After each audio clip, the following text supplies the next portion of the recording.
एक छोटे शहर के बाहर एक पुराना हॉस्टल था जिसे लोग डरावना और शापित मानते थे। वहां कुछ कमरे ऐसे थे जहां रुकने वाले छात्रों को अजीब और समझ से बाहर चीजें देखने और महसूस करने को मिलती थी।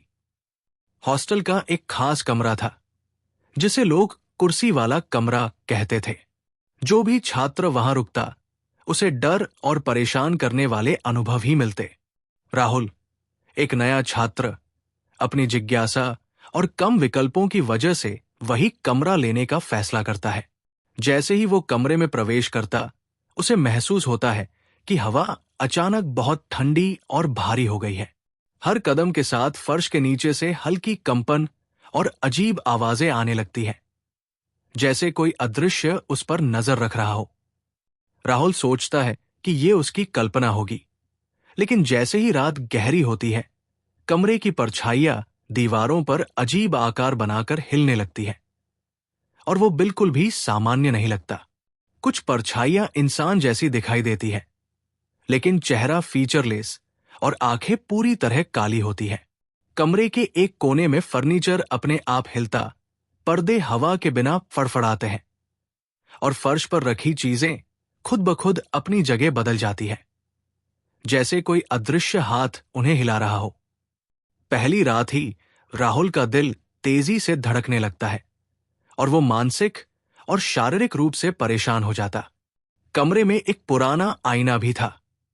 जैसे ही राहुल पास जाता है, उसने अपनी परछाई के साथ एक लंबी, काली और फीचरलेस आकृति देखी जो धीरे धीरे हिल रही थी। जैसे ही वो मुड़ता है, आकृति गायब हो जाती। वो कमरे के दूसरे हिस्से में जाता और अचानक उसे बेहद ठंड महसूस होती, जैसे ठंडी हवा उसके शरीर में उतर गई हो। फर्श के नीचे से अब आवाजें और कदम और तेज लगते हैं, जैसे कोई खास तौर पर उसके आसपास घूम रहा हो। अगली रात राहुल देखता है कि पर्दे अपने आप खुलते और बंद होते हैं। दीवारों की परछाइयां कभी इंसानी आकार लेती है, कभी गायब हो जाती है। कमरे में पुरानी डायरी और नोट्स बिखरे हुए थे, जिनमें अजीब चिन्ह और संदेश लिखे हुए थे। कई जगह उसका नाम भी लिखा था, जैसे कोई अदृश्य व्यक्ति उसका इंतजार कर रहा हो। हॉस्टल के दूसरे छात्रों ने बताया कि रात को धीमी हंसी, फुसफुसाहट और मंत्र जैसी आवाजें आती है। कभी सीढ़ियों से, कभी गलियारों में परछाइयां तेजी से हिलती दिखाई देती है। राहुल की जिज्ञासा धीरे धीरे डर में बदल गई और वो मानसिक और शारीरिक रूप से थक जाने लगा। एक दिन उसने एक अन्य छात्र को बताया कि कमरे में एक औरत की परछाई दिखाई देती है। उसका चेहरा फीचरलेस और आंखें पूरी तरह काली थी। वो उसके आसपास धीरे धीरे घूमती और जैसे ही राहुल पास जाता, आकृति गायब हो जाती।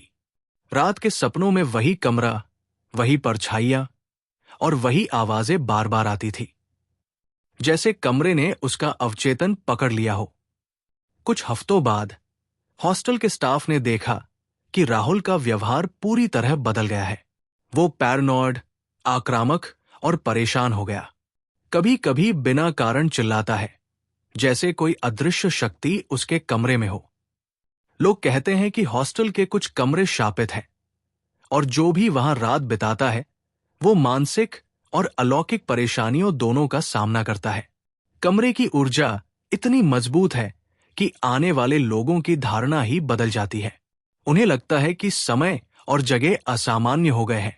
जैसे ही कोई सीढ़ियों या गलियारों में चलता है, परछाइयां उसका पीछा करती है।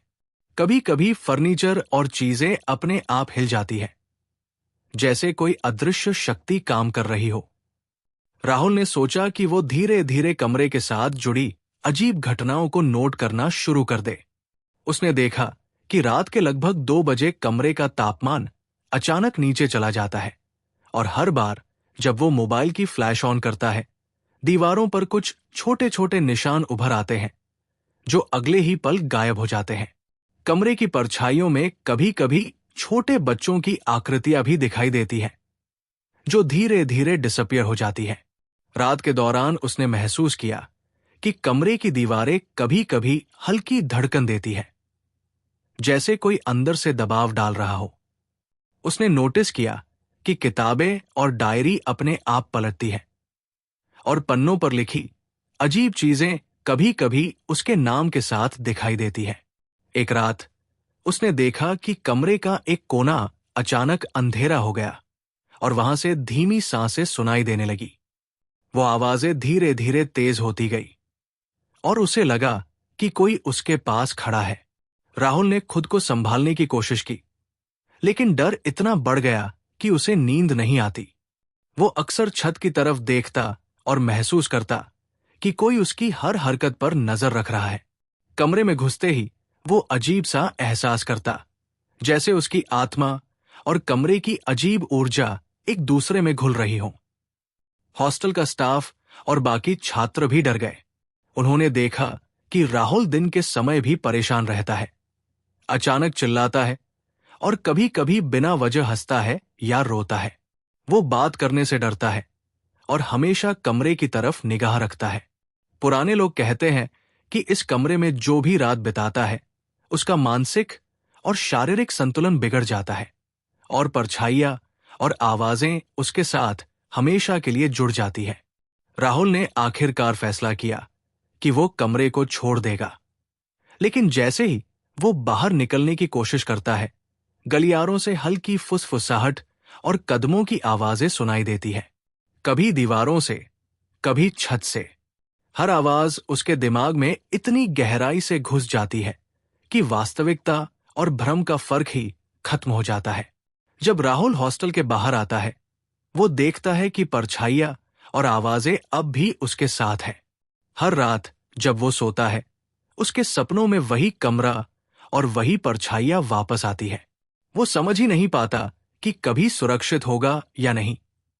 स्टाफ और पड़ोसी भी कहते हैं कि उसका व्यवहार अब सामान्य नहीं रहा। वो परेशान और संदिग्ध हो गया है, कभी कभी बिना कारण चिल्लाता है, जैसे कोई अदृश्य शक्ति उसके अंदर घुस गई हो। पुराने लोग कहते हैं कि जो भी शापित कमरे में रात बिताता है, वो सिर्फ भूतिया बिल्डिंग नहीं देख रहा होता, वो एक फंसे हुए डर और आत्माओं का जाल अनुभव करता है, जो हर आगंतुक के अंदर मानसिक डर पैदा करता है। ये कमरा अपनी वीरानी, परछाइयों और अजीब घटनाओं के साथ अब भी वही है, तैयार किसी भी जिज्ञासु या बहादुर इंसान को डराने के लिए। हर रात वही परछाइयां और अदृश्य आकृतियां वापस आती है। ये सुनिश्चित करती है कि जो भी वहां प्रवेश करे, वो सिर्फ एक सामान्य रात नहीं, बल्कि एक अंतहीन डरावने दुस्वप्न का अनुभव करे, जो उसके अवचेतन में हमेशा के लिए बस जाए और शायद कभी सामान्य जीवन में वापस न लौट सके।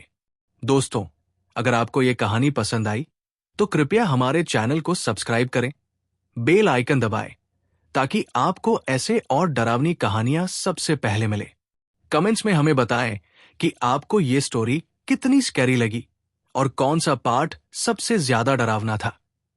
और हाँ, अपने दोस्तों के साथ भी शेयर करें, ताकि वे भी ये हॉरर एक्सपीरियंस एंजॉय कर सकें। धन्यवाद दोस्तों, और अगले एपिसोड में मिलते हैं एक और चिलिंग कहानी के साथ।